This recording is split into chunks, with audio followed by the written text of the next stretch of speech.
Today we're going to be talking about twins, and today we're going to be talking about twins.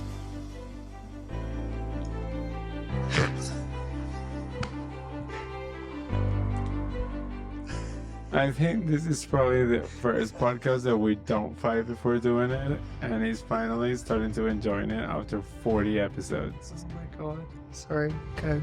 It's just really hot. I don't know, just yeah. Okay, so we're going to be talking about twins. Why? Because we have twins.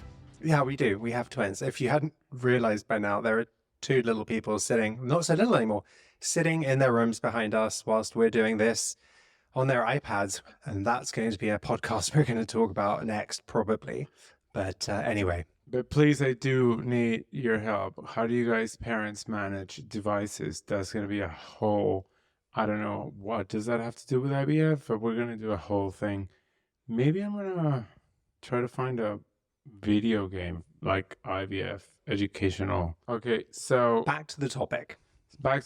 So today we're going to talk about twins. And why are we going to talk about twins? Because we have twins, and one of the things, my first encounter with IVF and surrogacy was with us gay men, was a friend of mine who had wanted to have a kid, and then he had a kid, and then the process was they put, that was back in the day, they put 2 embryos, and then you expect to have one. And then for him, he had 1 kid, and then he wanted to have a second kid, and he ended up with 3 kids. So now he has 4. So you had triplets. Yes. So, and now the reason I want to talk about twins is because there's a lot of things that I don't understand. Because I hear a lot in all the interviews that we have with agencies and doctors and surrogates that they're not accustomed, or they're not used to, like they did, like to make one surrogate to have twins. And I remember you saying in your book or talking in the podcast that you wanted to have 2 kids one time, like, because it probably is too expensive and you didn't know if you could afford going through the process twice. And now I guess they're not doing it anymore. They don't allow to put 2 babies in one stone. In one stone. To kill 2 birds in one stone. Yeah, they're not putting 2 babies in one stone. Putting 2 babies in one surrogate. No, they're not. They're really, well, so basically what used to happen was the success rates at the clinic were so low in comparison to where they are today. They would put in more than 1 embryo to get to the result of having 1 child. And so when we did it, we put in 2 embryos with the intent of having 2, because we couldn't afford to do this twice. So then why didn't you put 4 embryos to have 2? Because there is a limit to, so there's the American Society of Reproductive Medicine, ASRM. Basically, it's a governing body. So let me put the hood on. MSRN. ASRM is a governing body. It's not legally binding, but it gives us guidelines on what we can do in the IVF world, right? So at the there was a TV show called Autonomy, the lady who had 8 babies. I'm like, how? I must have been IVF. I don't know, but it must have been. But anyway, that doesn't happen nowadays because you can only put in 2 embryos max, really. You can't put any more in, or you're recommended not to. So when we were doing this, we couldn't afford to have more than 1 go at surrogacy because the whole thing cost us a lot of money. And to do it twice, you're not paying double, but because you already have your embryos made, so that you don't have to pay that again. But the first time around cost $200,000. To do it twice would have been probably $350,000, right? I couldn't afford that. And so what we did was we put in 2 embryos for a financial reason, but we also wanted, bearing in mind this was 12 years ago, not very many people were doing surrogacy, there weren't very many gay dads. We didn't want the children to grow up being marginalized or on their own with nobody else to kind of lean on and be there for them. So we put in 2. Now, what's happening now is that a lot of the things that we weren't told about are being explained to both surrogates and intended parents, which are, for example, risks. A twin pregnancy is riskier than a single pregnancy because more often than not, the babies come early because the body can't cope carrying 2 children to term, which is 40 weeks. So when you say risk, is risk with the baby or risk with the surrogate? To both. So women still die in childbirth, which is horrible, but it still happens. Okay, can we reframe that? Because I don't want to say women die horrible in one sentence. It's true, though. So there are risks to the surrogate in carrying twins, and there are risks to the twins if they're born early. So say, for example, twins are born at 28 weeks. You know, normal is 40, so they spend a lot of time in the incubator. It's not great.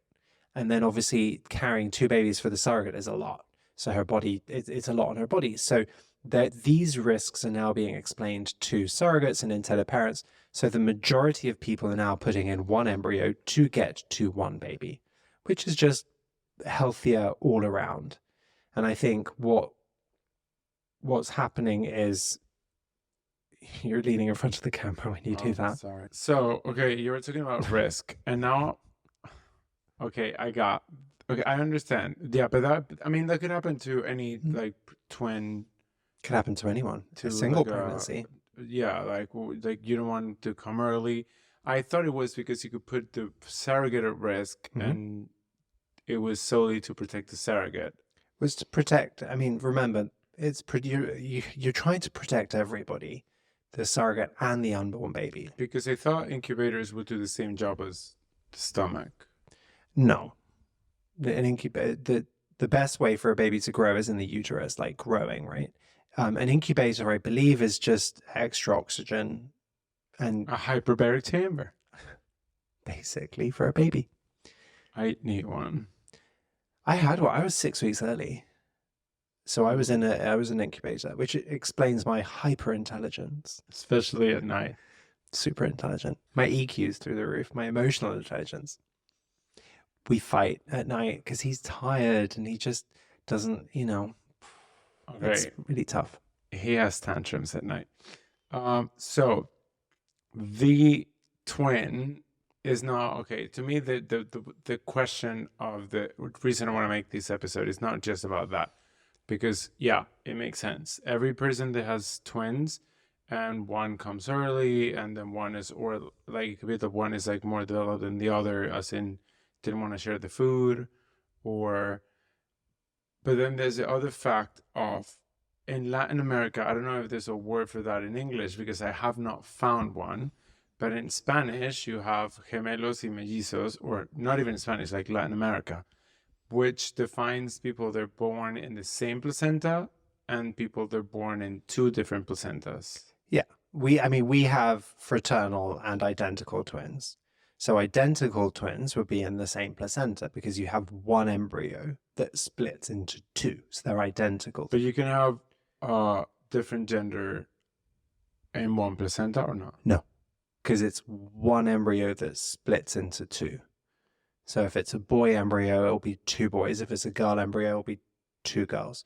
Which is why when people ask me if I have identical twins because I'm boy and a girl, I'm like, no. What if you have identical twins and one transitions? Or would both? Oh, like the Matrix movie. They both transition. The directors of the Matrix, you didn't know they were trans? And Matrix 3 was the first blockbuster movie made by trans filmmakers. Oh. Yeah. Did not know that. The Wachowski sisters. Did not know that. Yeah. Huh. Yeah. So maybe they were identical twins and they were both trans. Well, if they were identical brothers, and yeah, I mean, again, that comes into nature nurture. I'm like, who knows? So then there's a lot of questions that, of course, when I'm overthinking all this process and trying to understand, there is multiple possibilities, right? Like, let's say that you have, so there's a legal term for twins, which is at labor, both come out of the same stump, the same womb. Twins is technically being carried by the same person at the same time. So if you have the same sperm and the same donor, and you put them in different surrogates, are they twins? Well, that's a great question, because I have a friend of mine who used her eggs and her husband's sperm and a surrogate. And the day they implanted on the surrogate, they were like, let's give it one more go. And they tried into her. And they both got pregnant. And they gave birth on the same day in different cities. Oh, see, this is what makes me want to make this episode, because you have, okay, so imagine like everything going through my mind. Like, what is a twin? So somebody have put, like, if you have the same batch of sperm, you have the same batch of eggs, and then you make a bunch of embryos, and then you put it in 5 different surrogates. So, and they're born, I mean, these are born in the same day, but what if they're born in different days, but it's the same batch? See, to me, that would be siblings. They're brothers and sisters. They're not twins. Twins would be carried, like my children were carried by our surrogate. They were born on, well, I mean, on the same day. Is that even a thing? Because what happens if one's born before midnight, one's born after midnight? But they were born on the same day. It's impossible for you to be born at the same time. Exactly. They were 2 minutes apart. So one is way older than the other. As we hear every day. Every day. Yeah. So then, I'm older than you. So then just picture this. So it's like you can have 2 embryos implanted in one surrogate. You can have 2 embryos implanted in 2 surrogates from the same batch. You can have an embryo, and then another embryo that is being frozen for 10 years, and then you defrost the embryo, and then you put it on a surrogate. Are they twins? No. To me, no. Maybe they will be to somebody, but to me, they would be siblings. So to be a twin, the way that I view it is you have to be carried by the same person at the same time, because my embryos are still sitting in the freezer. So, but it's like if you make banana bread and you bake one day and one the other, they're gonna taste the same. I don't know how did you go? I go to a banana bread like that, but it's just it makes sense if you like, wouldn't it make sense? Or like, what if you have... I mean, yeah, technically, like you're creating the embryos at the same time. So the same egg, the same sperm, they were all done at the same time, but they're carried at different times. But that's the same. Like if you think about, I have a full brother, and same sperm, same egg, donors, like my parents. They weren't made at the same time, but they were carried at different times. So we're siblings. Now, no, because that was another load of your dad, and that was another egg of your mom. That's weird. Well, I mean, do you know what I mean? But we were carried at different times. So if one was carried in year X and one was X plus 3, even if they were made at the same time, the way that I view it is they are siblings. The only way they are twins is if they're carried at the same time. Now, the thing is, if you want to be really pedantic, and we could probably talk about this tonight and argue about it, because, that's typically what happens. The children are half brother, half sister. The reason that we do the podcast is so we can have conversations without fighting, so he doesn't lose his temper in front of the camera, so he's recorded, so he's controlling himself. Oh my God. I think one of these days we have to record him. Because it's him. It's not I me. am being recorded. Okay, so, but then... Because 2 different sperm sources, 1 egg donor. Yes, but if I believe that the law says, like the same way that the law says that the mother is the one that carries a baby, I accept the idea that you can be a twin by having 2 different sperms and the same egg donor. Or I could also believe, like, can you be a twin if you have, like, my sperm and an egg donor, and we get embryo donated and we put it at the same time? So your embryo and another embryo carried at the same time would be twins, yeah. If they were carried at the same time. And with my definition, now I'm not the Oxford English Dictionary, my definition of twins is being carried at the same time.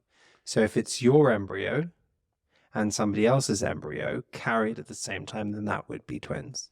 Yeah, so I would say that my definition of twins would be made from the same DNA and the same batch of eggs and the same batch of sperm made at the same day. So Whether if it was put in the oven today or tomorrow. Right, but then you could have a twin born 20 years after you're born. That's my point. But that to me that would be a sibling. But to me, a sibling would be if you have a sperm from Tuesday and then you have sperm from Saturday and you have one egg. Well, now it's more confusing because there's okay, so there's the twins, then the only definition of twin would be if the embryo splits. Do you see what I have to deal with every day? So nothing else would be a twin. You can have 2 eggs released at the same time. Sperm is there at the same time, and that's fraternal twins, right? We were talking about identical twins in the same placenta. If you have 2 eggs that are fertilized at the same time and they both implant, that's roommates. They're roommates, but they're fraternal twins. They're not genetically identical. So you say that like a genetically identical twin would be able to donate organs or medulla, or I would assume so. Like they're and they feel what the other feels. I don't know. I try that with my kids. I'm like, they're not twins, but I think they are. I call them the twins. But that's really interesting. Like, what do you guys think? So if you have a bag of embryos and then you put them all in the freezer and then you just put them in different days and different times, will that make the same? I mean, it has to be some genetically identicalities somehow, you know? I have no idea. But there was a case, interestingly, I think it was last year, of somebody who had donated embryos to somebody else, and those thawed and carried, and they were twins, and they were 24 years old.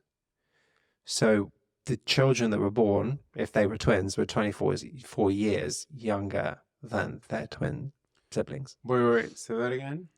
So a couple had made embryos and frozen them, and they used for their own family, and then they were done.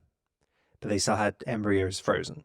So they donated those embryos to someone else. And they put them at the same time. 24 years later, that other couple then carried those donated embryos at 24 years old and had twins. So you would consider that as brother and twins? Siblings. Or the 3 of them? They're siblings. Yeah. But they're not, because they were embryos donated to somebody else. It's really interesting. I think we should talk to my friend Brett, who donated embryos, and to see what he thinks and how he feels about those, because those embryos have now resulted in children. But I think that would be kind of cool. And also be kind of cool that Danny told me, and I don't know how you got to know that, the guy that worked with us at the Patisserie. How did you find out that he was through IVF and surrogacy? It wasn't through surrogacy, it was through IVF. IVF. So one of Julio's co-workers is a triplet, 24 years old, one of the first triplets in Spain through IVF. Oh, wow. And one is ginger, one is blonde, and one is dark-haired. Don't know how. Yeah. Again, reality TV. And we were watching the episode of The Kardashians where Kim has no rules and Khloe has a lot of rules, and Kim went to a therapist and she said, I finally found peace at home because I set boundaries and I did not flinch or give in. And I don't know sometimes if being a parent of kids through IVF and surrogacy is in the back of your head saying like, maybe I need to be a little more flexible just in case, or no, I'm just trying to get through the day of being a parent. I think it's irrelevant how they started. You just want to get through the day. And there are some days when you need devices and you need distractions and you need to be able to get the ability for you to do what you need to do done. As a conclusion, we can say that if you get two embryos and then you put in the same surrogate, they're twins. But then now, since you cannot do that, they're no twins. There are still surrogates that will carry twins. There are still clinics and agencies that will do twins. But yeah, it's dropping massively. Probably down to when we did it, probably 15% of people had twins. Now it's probably 2%. Oh, really? Mm-hmm. But remember, you're always going to have a very small probability that one embryo is going to split into 2. So what made the success rate different for people to put 2 to make 1 stick? Technology. But like, what was the reason they were putting 2 to get 1?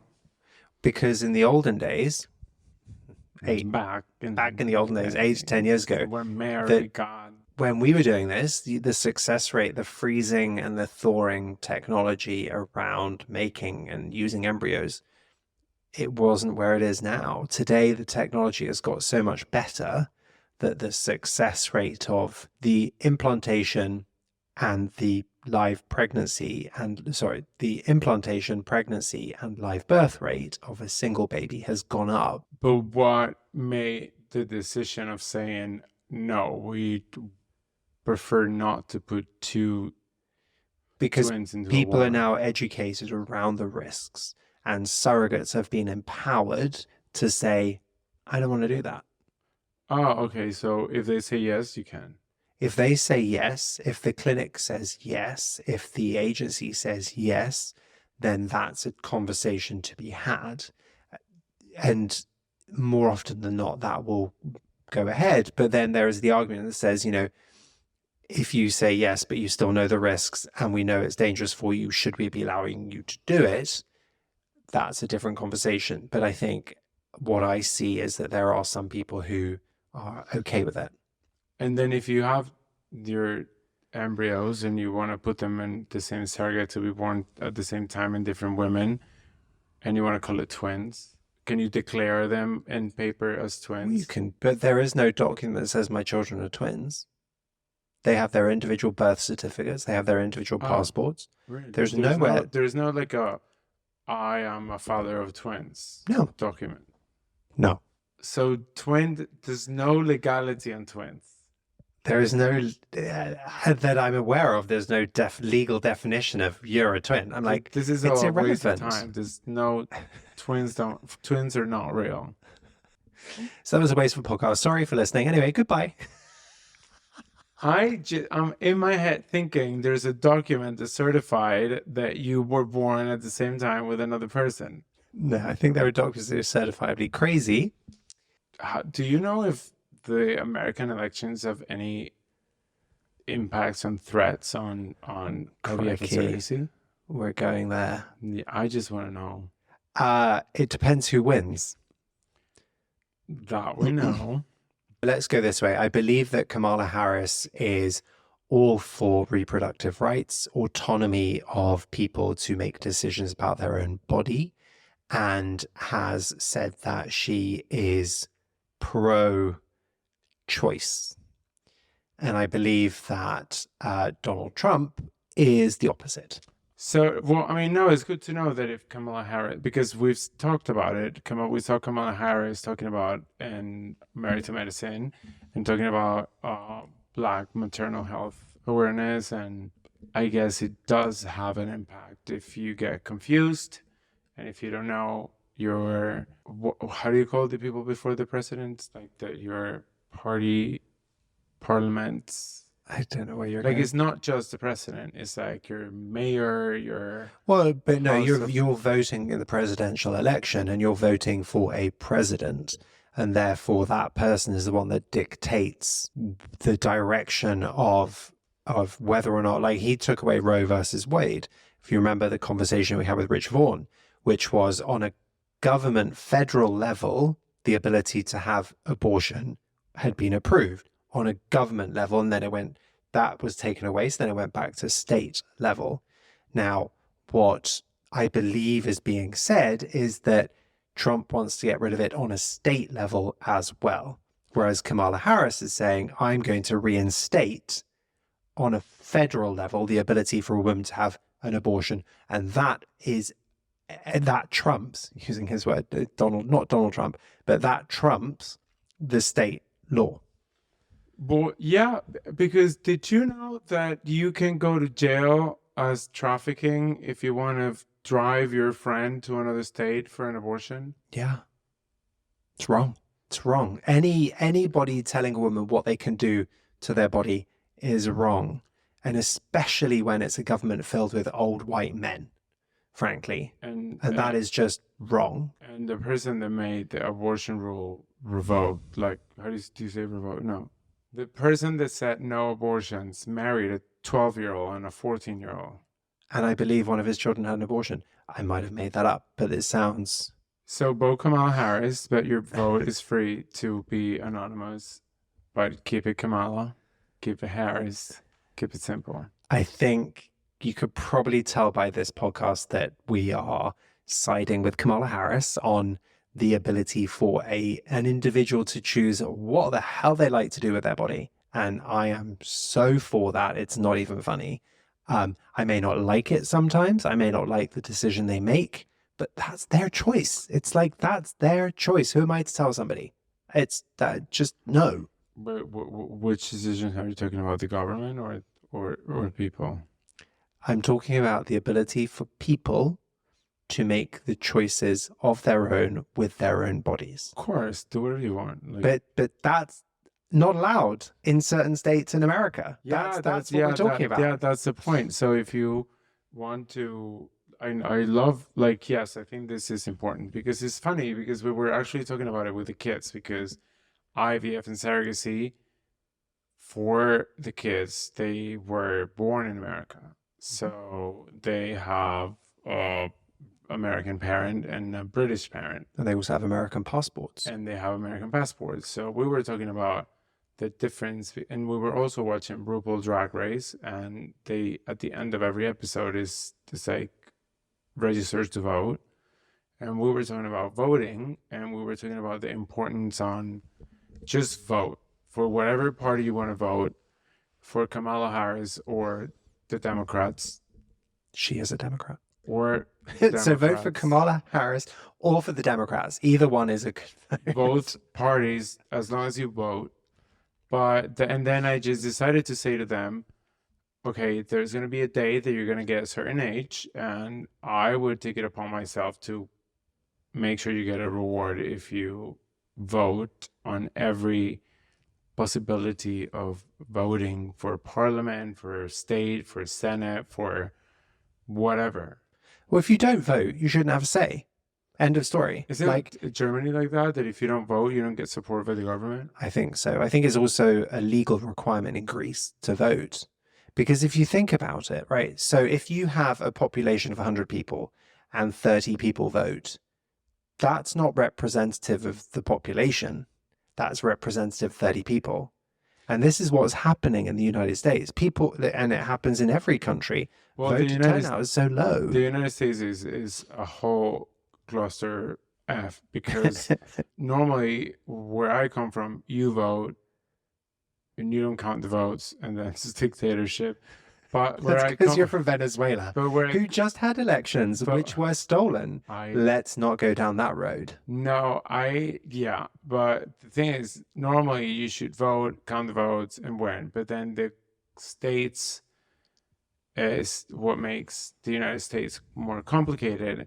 So what I fear is that people that are good or people that have good intentions, they don't have an agenda, so they see it too complicated and they just don't vote. Yeah. And the reason that this got into voting is because if the Democrats would have not won at a certain point in time in the elections, your kids wouldn't be here. Yeah.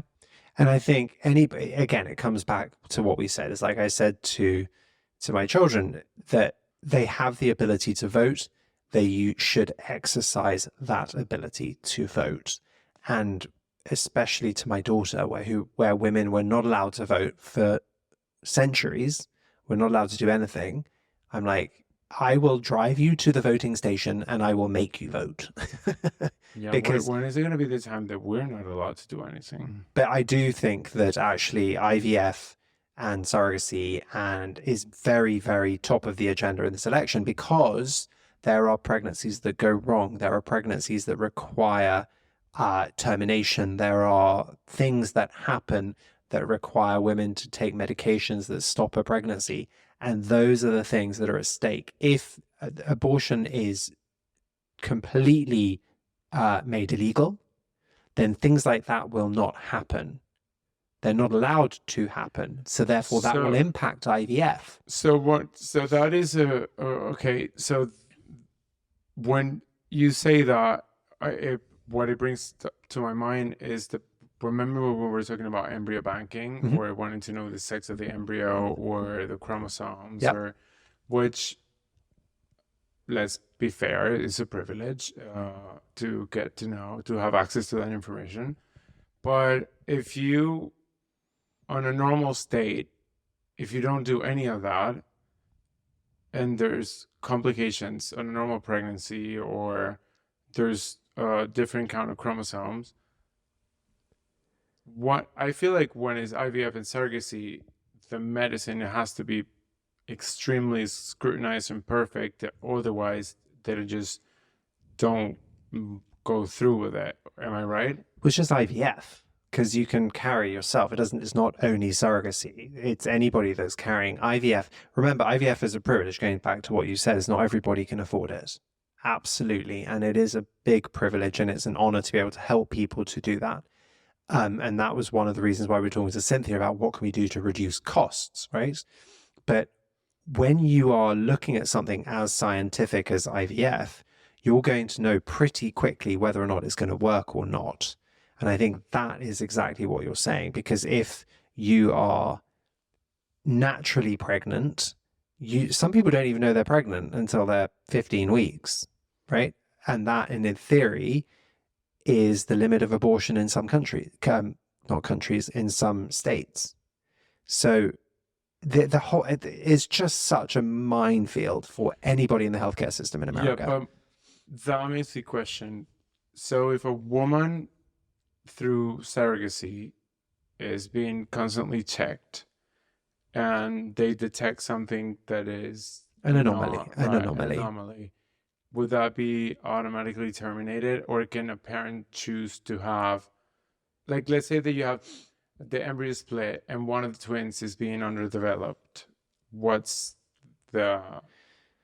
Well, that's a great question, because again, that feeds into autonomy. So if a surrogate is carrying a baby, she has the ultimate say in what happens to that pregnancy.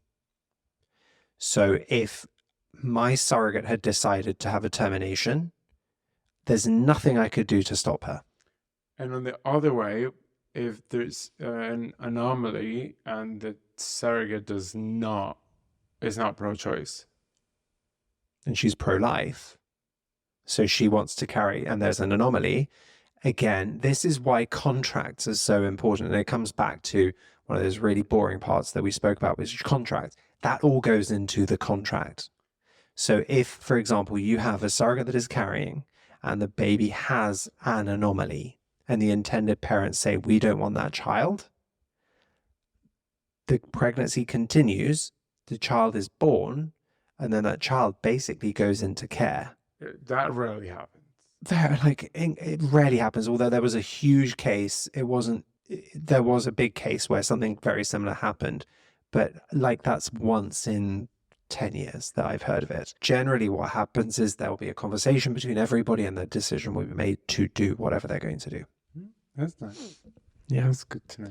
But I have a really random question. Do you think we're twins because we were saying wearing the same? We're twinning. We're wearing the same swim shorts. I know, but they can... Oh my god. Ah! Yeah. Can you see something? No, but if you do that, they can. Yes, we matched. We went and... Oh, so we did something really cute because we went shopping. So Lulu got... So Sandra, Richard, and I have the same swimsuit. And then Lulu got a bikini, and then I saw the shorts of the bikini, and the three of us have the same swimsuit. And then Lulu and I went and got our ears pierced yesterday.